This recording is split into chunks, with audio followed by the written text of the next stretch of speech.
Hello दोस्तों, कैसे हो आप सभी। आज मैं आपके लिए कहानी लेकर आई हूँ।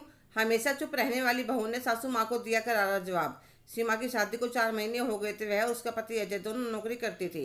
सीमा की ससुराल में उसके जेठ जेठानी और उनके बच्चे सास ससुर थे। बड़े जेठ जेठानी सीमा, अजय, सास ससुर और उनके बच्चे एक ही घर में रहते थे। छोटे जेठ जी की नौकरी मुंबई में थी, तो वह अपनी बीवी बच्चों के साथ वहीं रहते थे और साल भर में एक बार आते थे। सासू माँ का स्वभाव बहुत तीखा था। मैं एक पढ़ी लिखी और अच्छे घर की बेटी थी, किंतु बड़ी जेठानी जी एक मिडिल क्लास परिवार से थी, इसलिए सासू माँ का व्यवहार उनके साथ बहुत बुरा था। जेठ जी की भी जेठ जी भी ससुर जी की दुकान पर ही बैठते थे, क्योंकि उनके एक पैर में दिक्कत थी, इसलिए उनसे ज़्यादा काम नहीं हो पाता था। इसलिए सासू माँ दिन रात दोनों पति पत्नी को ताने मारती रहती थी। यह तो तुम्हारे पापा कमा रहे हैं, नहीं तो तुम लोग ऐसे भी लायक नहीं हो कि अपना और अपने बच्चों का पेट भर सको। जबकि जेठानी जी के हाथों में इतना स्वाद था कि खाने वाला तारीफ करता ना सके। वे काम भी बहुत स्पीड से करती थी। 40 मेंबर का खाना तो अकेले ही बना लेती थी। एक दिन मैंने उनसे कहा, भाभी जी आपको इतना काम करने की आदत कैसी है। तो वह कहने लगी, मेरे पापा की हलवाई की दुकान थी, इसलिए पूरा दिन काम चलता था। आज जैसे ही मैं ऑफिस से आई, देखा जेठ जी की 5 साल की बिटिया कोमल पिज्ज़ा खाने की जिद कर रही थी, लेकिन सासू माँ पैसे देने के लिए तैयार ही नहीं थी। बच्ची रोई जा रही थी। जेठानी जी ने कहा, मम्मी जी आप पैसे दे दीजिए, मैं सामान लाकर घर पर ही बना दूंगी, ज़्यादा महंगा नहीं पड़ेगा। तो वह कहने लगी, पैसे क्या पेट पर लगते हैं। पति पत्नी कमाओगे तो पता चलेगा। दोनों को मुफ्त की खाने की आदत पड़ गई है और अब बच्चों को भी इतना जिद्दी बना दिया है। मैंने चुपचाप ऑर्डर करके पिज्ज़ा मंगवाकर अपने कमरे में बुलाकर प्रीति को खिला दिया। एक दिन छुट्टी वाले दिन मैं और मेरी जन रसोई में काम कर रही थी। मैंने कहा, भाभी जी ऐसे कब तक गुजारा करोगी, आगे बच्चे भी बड़े होंगे तो उनके खर्चे भी बढ़ेंगे। तो वह कहने लगी, सीमा मैं क्या कर सकती हूँ, मैं ज़्यादा पढ़ी लिखी भी नहीं हूँ। भाभी जी अगर आप बुरा ना मानो तो आप टिफ़िन सर्विस का काम कर सकती हो, पर मुझसे खाना कौन लेगा। मैं अपने ऑफिस वालों से बात करती हूँ। आप कितने टिफ़िन तैयार कर सकती हो।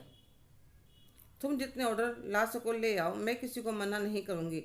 अगले दिन सीमा अपने ऑफिस में बात करती है और 20 टिफ़िन का ऑर्डर मिल जाता है। उसकी जेठानी सुधा बहुत खुश होती है, पर जब सासू माँ को पता चलता है तो वह सुधा के सिर पर चढ़ जाते, तुम्हें शर्म नहीं आती हमारी समाज में बेइज्जती करवाते हुए। क्या हम तुम्हें खाने के लिए खाना नहीं देते, जो यह टिफ़िन बेचने का काम कर रही हो। मम्मी जी टिफ़िन सर्विस के काम में क्या बुराई है, घर में खाना बनाकर एक ऑफिस में डिलीवरी तो ही देनी है।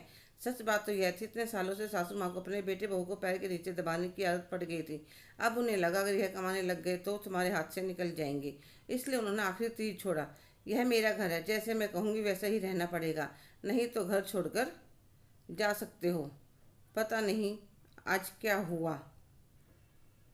जेठानी जी को भी गुस्सा आ गया, जो कभी सासू माँ के सामने एक आवाज़ तक नहीं निकालती थी। वह भी बोल पड़ी, कोई बात नहीं मम्मी जी, अगर आप चाहते हो हम यह घर छोड़कर चले जाएं तो चले जाएंगे। और वे सच में 2 दिन बाद उन्होंने एक कमरा और रसोई किराए पर ले लिया और अपने गले की चैन बेचकर अपना काम स्टार्ट करा। अब सुधा के पति महेश भी उसकी हेल्प करवाने लगे। उसने भी दुकान पर जाना छोड़ दिया था। 6 महीने में उनका काम चल निकला। फिर तो उन्होंने एक मेड भी रख ली, जो उनके साथ काम करवाने में हेल्प करती थी। और उन्होंने टिफ़िन के साथ साथ बेसन के लड्डू, खस्ता, कचौड़ी, पापड़, बढ़िया सब यह सब बनाना शुरू कर दिया। उधर बड़े बेटे बहू के घर छोड़कर जाने के बाद सासू माँ को समझ में आया कि वह कितना काम करते थे। घर में 8,000 में बर्तन, सफाई, कपड़े, डस्टिंग के लिए मेड लगाने के बाद भी तीनों टाइम का खाना नाश्ता बनाने की जिम्मेदारी सासू माँ की रह गई। जेठानी जी के आने के बाद सासू माँ ने बाजार से अचार, पापड़, बढ़िया कभी कुछ खरीद के नहीं कितने सालों से देखा ही नहीं था। जेठ जी के दुकान पर न जाने की वजह से ससुर जी को एक मुनीम रखना पड़ा, जो पूरी दुकान का हिसाब किताब देखता था। कितना खर्चा बढ़ गया था घर का। जो सासू माँ एक दाल और सब्जी के साथ भी खाना खाते हुए नखरे दिखाती थी, अब वह सुबह सब्जी बनाकर रख देती और रात तक वही खाता। वह मुझसे भी ज़्यादा नहीं उलझती थी। अब उनके समझ में स्वभाव में बहुत फ़र्क पड़ गया था। अब उनके मन में यह बात आने लगी थी, अगर यह बहू भी चली गई तो हम अकेले रह जाएंगे। मैं भी जितना हो सकता था ऑफिस से आने के बाद छुट्टी वाले दिन उनकी पूरी हेल्प करवाती थी। एक दिन मैंने सासू माँ ससुर जी को कहते सुना, मेरी बड़ी बहू हीरे जैसी थी, पर मैंने उसकी कदर नहीं करी। तो ससुर जी कहने लगे, भाग्यवान अब पछताई होकर जब चिड़िया चुग गई खेत। हेलो दोस्तों, आज की कहानी आपको कैसी लगी कमेंट करके ज़रूर बताइएगा। अगर आप मेरे चैनल पर नए हैं तो प्लीज़ लाइक, शेयर, सब्सक्राइब करना ना भूलें। धन्यवाद।